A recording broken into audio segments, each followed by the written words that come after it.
जय श्री कृष्णा दोस्तों। सनातन संस्कृति की मान्यताएं। नंबर 1, कान छिदवाने की परंपरा। भारत में लगभग सभी धर्मों में कान छिदवाने की परंपरा है। वैज्ञानिक तर्क। दर्शन शास्त्री मानते हैं कि इससे सोचने की शक्ति बढ़ती है, जबकि डॉक्टरों का मानना है कि इससे बोली अच्छी होती है और कानों से होकर दिमाग तक जाने वाली नस का रक्त संचार नियंत्रित रहता है। नंबर 2, माथे पर कुमकुम या तिलक। महिलाएं एवं पुरुष माथे पर कुमकुम या तिलक लगाते हैं। वैज्ञानिक तर्क। आंखों के बीच में माथे तक एक नस जाती है। कुमकुम या तिलक लगाने से उस जगह की ऊर्जा बनी रहती है। माथे पर तिलक लगाते वक्त जब अंगूठे या उंगली से प्रेशर पड़ता है, तब चेहरे की त्वचा को रक्त सप्लाई करने वाली मांसपेशी सक्रिय हो जाती है। इससे चेहरे की कोशिकाओं तक अच्छी तरह रक्त पहुंचता है। नंबर 3, जमीन पर बैठकर भोजन। भारतीय संस्कृति के अनुसार जमीन पर बैठकर भोजन करना अच्छी बात होती है। वैज्ञानिक तर्क। पलती मारकर बैठना एक प्रकार का योग आसन है। इस पोजीशन में बैठने से मस्तिष्क शांत रहता है और भोजन करते वक्त अगर दिमाग शांत हो तो पाचन क्रिया अच्छी होती है। इस पोजीशन में बैठते ही खुद ब खुद दिमाग से एक सिग्नल पेट तक जाता है कि वह भोजन के लिए तैयार हो जाए।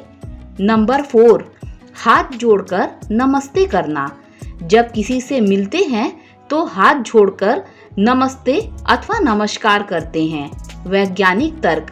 जब सभी उंगलियों के शीर्ष एक दूसरे के संपर्क में आते हैं और उन पर दबाव पड़ता है, एक्यूप्रेशर के कारण उसका सीधा असर हमारी आँखों, कानों और दिमाग पर होता है, ताकि सामने वाले व्यक्ति को हम लंबे समय तक याद रख सके।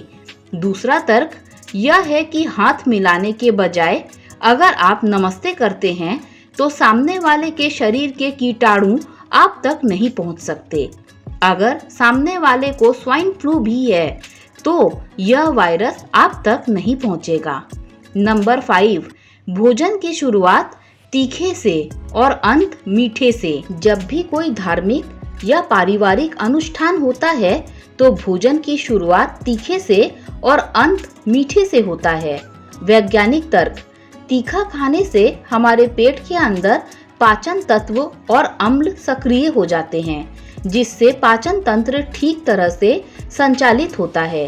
अंत में मीठा खाने से अम्ल की तीव्रता कम हो जाती है।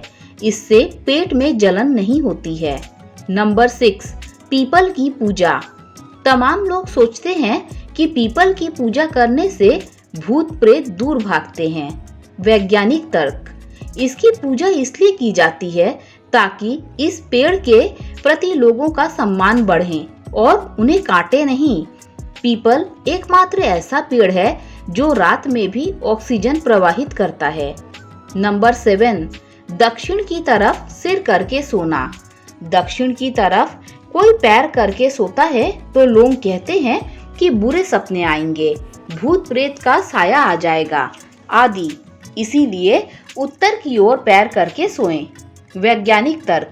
जब हम उत्तर की ओर सिर करके सोते हैं तब हमारा शरीर पृथ्वी की चुंबकीय तरंगों की सीध में आ जाता है। शरीर में मौजूद आयरन यानी लोहा दिमाग की ओर संचारित होने लगता है। इससे अल्जाइमर, पार्किंसन या दिमाग संबंधी बीमारी होने का खतरा बढ़ जाता है। यही नहीं, रक्तचाप भी बढ़ जाता है। नंबर 8, सूर्य नमस्कार। हिंदुओं में सुबह उठकर सूर्य को जल चढ़ाते हुए नमस्कार करने की परंपरा है। वैज्ञानिक तर्क। पानी के बीच से आने वाली सूर्य की किरणें जब आंखों में पहुंचती है तब हमारी आंखों की रोशनी अच्छी होती है। नंबर 9, सिर पर चोटी। हिंदू धर्म में ऋषि मुनि सिर पर चुटिया रखते थे, आज भी लोग रखते हैं। वैज्ञानिक तर्क। जिस जगह पर चुटिया रखी जाती है उस जगह पर दिमाग की सारी नसें आकर मिलती हैं।